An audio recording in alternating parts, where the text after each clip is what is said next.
the mental break time. So you see, there is always sort of a battle, a war going on between engineering and science and medicine, and we are engineers, so we will try to favor engineers in this joke. That teams were going to a conference on a train, right? So these are three engineers, they are going to the conference, and then near them there are three mathematics teachers and so on, they are also going on a conference. So of course after some time the ticket checker comes and starts checking the ticket. So all the three engineers go and together they go inside the bathroom, washroom, and they lock it. The ticket checker checks everything, then he goes and knocks on the door and he says, "Tickets please." One of the engineers slides his ticket out, he stamps the ticket, goes away. Once he goes away, all the three come back. So you see, those three have traveled on one ticket. The mathematicians observed it and said, "Oh, this is a very good technique." On the way back from the conference, now they see that, oh, from that door the ticket checker is coming. So before the engineers could do anything, all the three mathematicians rushed to the bathroom and locked themselves inside.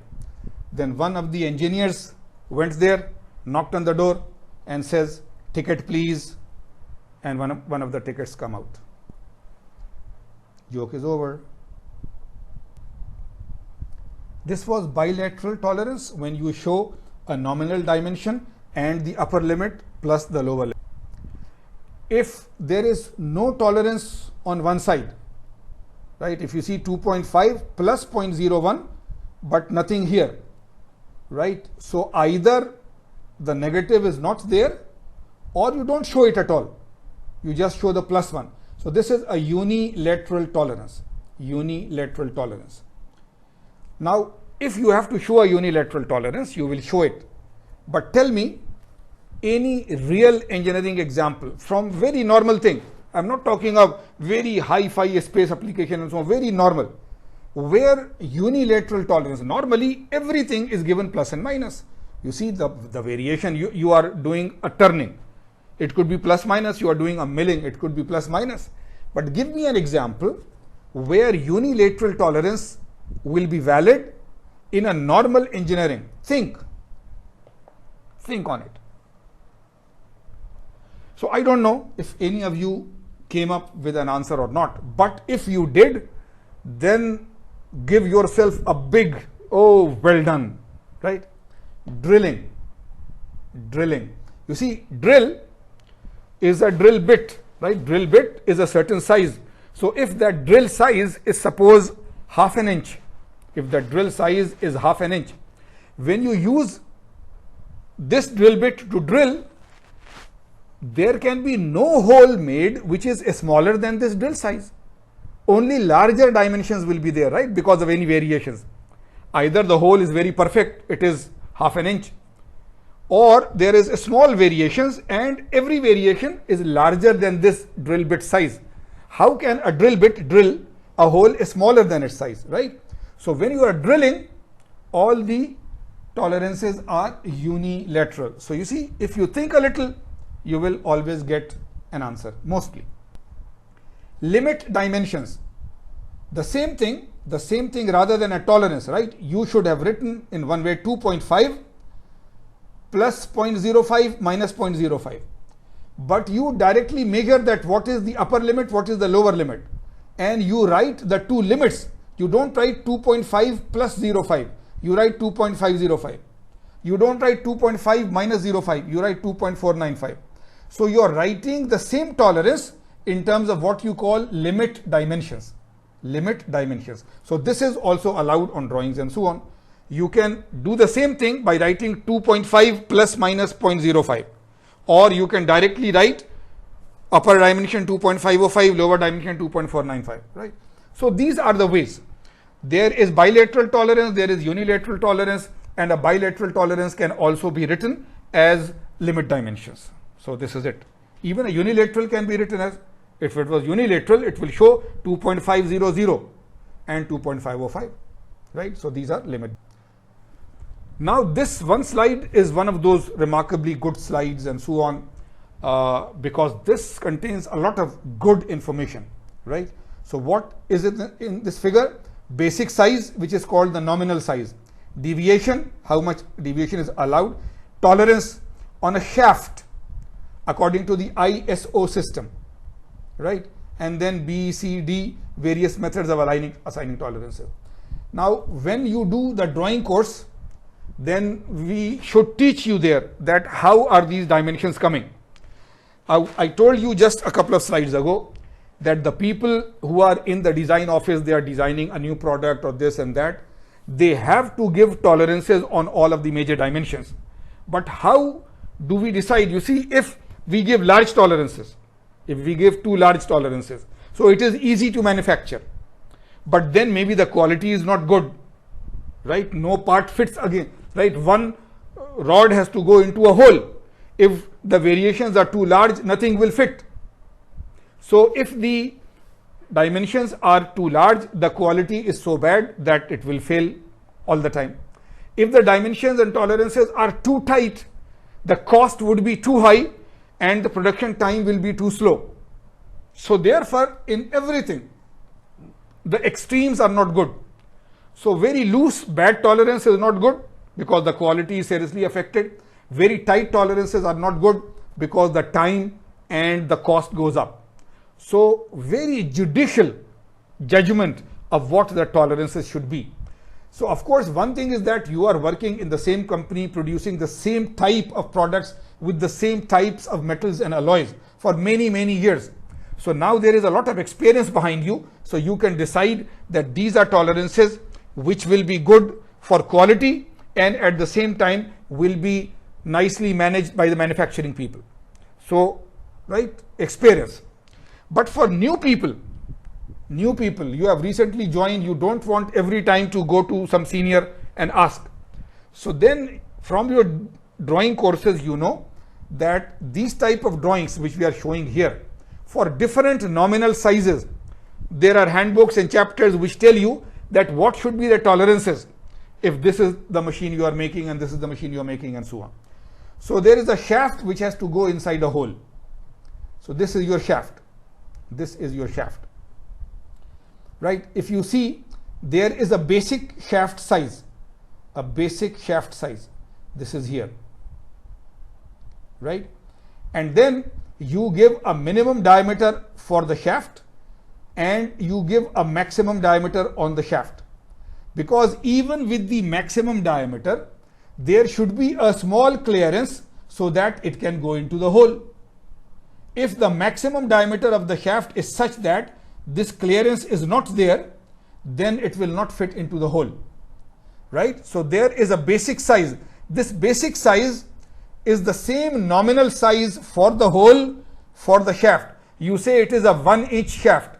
You say it is a 1-inch hole. So the basic size is shared. This basic size is for the shaft and this basic size is also for the hole. Then inside this basic size, there will be a minimum and a maximum diameter given for the shaft. And there will be a minimum and a maximum for the hole. If it is larger than this one, then there will be too much of a gap between the shaft and the hole. And this assembly will not be good. If it is bigger than this one, then there is a chance of what is called interference between the shaft and the hole so that it will not fit, right? So this is there, the upper deviation, lower deviation, upper tolerance, lower tolerance, right? And so forth. So, and there is a basic size or what word did I use? Nominal size. So if it is a bilateral tolerance, you write it. If it is a unilateral tolerance, you write it. If there are limit dimensions, you write the limit dimensions from the center line, isn't it? So in engineering drawing course and in production courses and so on, we talk of this, that you see, for example, a gear. Gear is also to be fitted on the shaft, but it is fitted in such a way that it is permanently there. And even after all the meshing between one spur gear and the other spur gear and all the vibration and so on, this gear should be permanently fitted on the shaft for the next 20 years. It should not come out. So there is a special fitting called interference fitting or pressure fitting, where we deliberately make the shaft larger than the hole size on the gear. Deliberately, we make the hole size on the gear is smaller than the shaft size. So the shaft does not go inside the hole by any normal process. But there are special fitting techniques called pressure fitting and interference fitting.